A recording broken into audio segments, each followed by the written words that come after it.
All right, let's move on to the second theory called elite overproduction.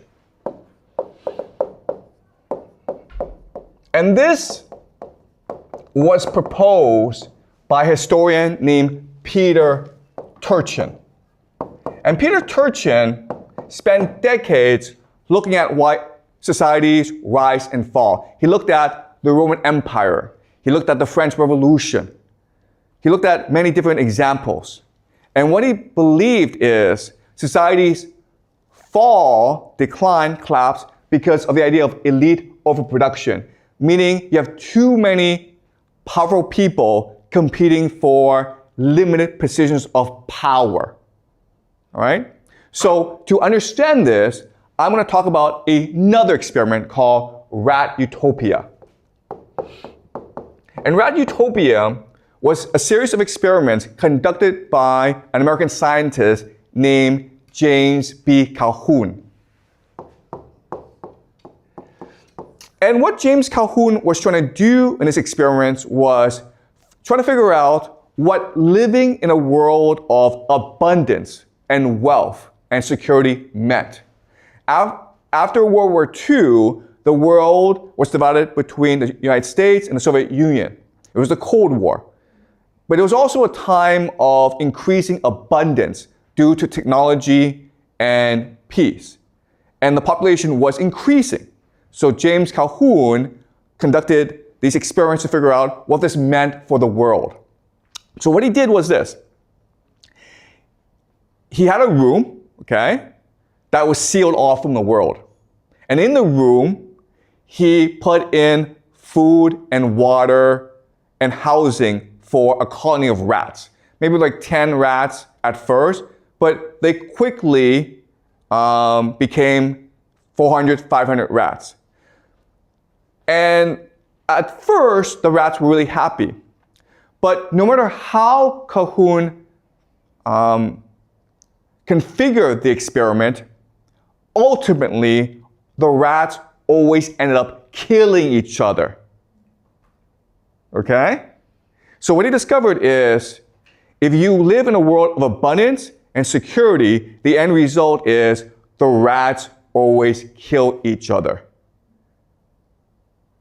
And he kept on doing this for 20 years. And he could never, ever create a situation in which the rats lived peacefully. And he could never figure out why this was the case. And even today, there's a huge debate as to why this is the case. But he had a theory, okay? And the theory is this. The rats were not competing for food. They were really competing for status. All right.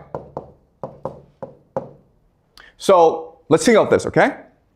In a state of nature, in the real world, rats compete each other for mating rights, right? So you see a beautiful rat, and you fight over her, right? The rat who wins out is now the alpha male. And the alpha male can have as many female companions as he wants. Okay? And what do the other rats do? In nature, what will the other rats do? Fight against them. Well, the other rats will probably run away, go somewhere else, and find other female companions, right? Because everyone's trying to be the alpha male. But what's the problem with James Calhoun's experiment? Why do they fight each other? Because they can't be the alpha male. There's no place for them to go. They're stuck where they are. You understand? So status is what we call a zero-sum game. I win, you lose. Okay? There can only be one winner. But in nature, if I win, then the other rats run away and try to build their own colony. But in James Calhoun's experiment, there's no place for them to go. And so all that happens is they keep on fighting each other until they die. Okay? And that's the idea of elite overproduction. And that's what Peter Turchin says. The elite, the children of the elite, are always fighting for positions of power. Not normal people, it's the children of the elite. But eventually, the elite have too many children, and there are not enough positions of power. Okay? Another way of saying this is that in China today, there are too many graduates of Peking University, Beida, and Tsinghua University, Tsinghua, right? They want to be the big boss. They want to have the power, but there's too many of them. Okay?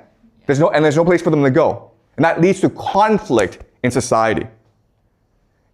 And ultimately, what Peter Turchin has discovered is, if that's the case, then elite overproduction will ultimately lead to either war or revolution.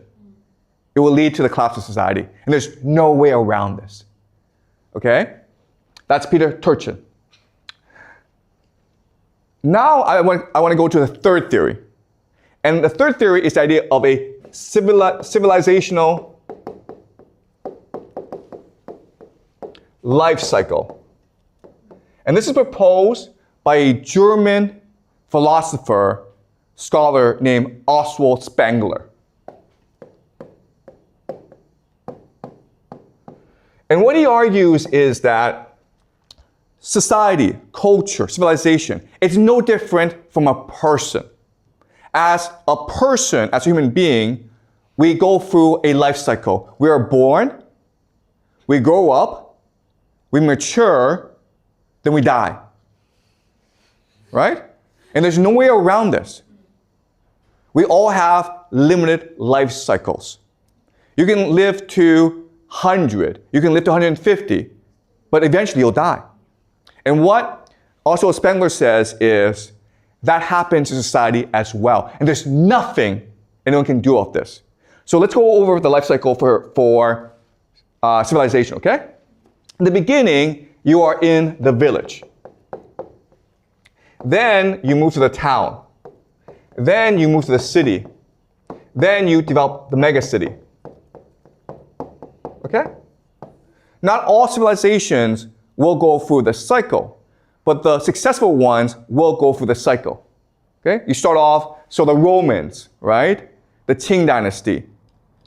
You start off in a village, then if you're successful in the village, you build a town, then when you're in a town and you're successful, you defeat other towns and you build a city, and you become a megacity. Okay? And what Oswald Spengler says is, at the height of the civilization must now die. Okay? So let's go over the theory. Well, in the village, life is pretty simple. People work hard. Okay? They are united. They have a collective mentality. Everyone's helping each other. And also, what's really important is lots of babies, right? It's very common for mothers to give birth to 10, 11 kids in a village, right? And the reason why is kids are free labor. So you're incentivized to have as many children as possible. Okay, so this is the framework of a village. But as you go up the civilization ladder, as you mature as a civilization, what happens is you have increased abstraction. Abstraction is just a fancy word for you're removed from reality. Okay? So when you're in a village, you understand everything, right? You understand, oh, the food that I eat comes from the seeds I implant. Right? But when you're in a city, guess what? Those drinks you're drinking, you have no idea where it comes from. Right? The food you're eating, you have no idea where it comes from. It's all abstract to you. It's all removed from reality. Okay? So in the village, people are engaged in working hard and in helping each other. But as you move up, people become much more individualistic. Right? You're concerned about your own personal pleasure. You're concerned about how do I derive benefit from this? Okay? So another way of saying this is, in a village, what keeps people together are emotions and tradition and relationships. But when you move to a megacity, what is it that holds people together? It's money, right? Money is the greatest abstraction. The problem with money is that it means we don't have to ever trust each other. In a village, if you get sick, everyone comes and helps you, right? But in the city, if you get sick, you go to the hospital and pay the doctor. Your neighbors don't have to care. Your family doesn't have to help you. Okay? So you become individualized. You become atomized. Okay? And in this megacity, what happens is because you are concerned only about your own individual pleasure, you don't work hard anymore. In fact, what you want to do is you want immigrants to work for you, right? You no longer care about other people. All you care about is yourself. And guess what, guys? You don't want to have any children. Okay? And that's why the megacity represents the death of civilization. And what is Beijing? What is Shanghai? What is Washington, D.C.? What is New York? What is Paris? What is London? They're all megacities. Okay? And that's why we have these trends. And what Oswald Spengler says is, there's nothing anyone can do about this. It is a natural life cycle. All right? So these are the three major theories I want you guys to remember. Okay? Sorry, can you give the microphone? Yeah, can you just speak in the microphone? But what if there is a universal target that forces everyone needs to work together? You know, will that work out to like everyone just put down all of these problems and figure out the...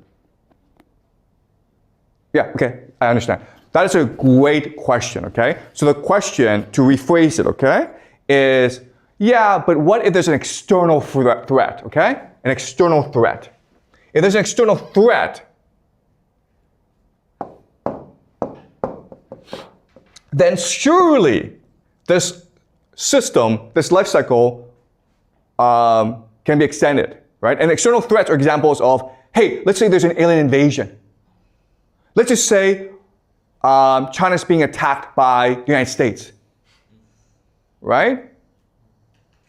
And unfortunately, the answer is, it does not matter. Because once you've reached the point of a megacity, first of all, you're so selfish, you're self-absorbed, you are not aware of external threats. The other issue is, you're no longer capable of working together because you don't trust each other. Okay? So the external threats factor doesn't really matter. But that's a great question. Thank you for asking, okay? Yes, in theory, oh my God, if aliens come, then humans would unite. No, that's not what would happen, okay? What would happen is certain factions of humans would try to align with the aliens to conquer everyone else.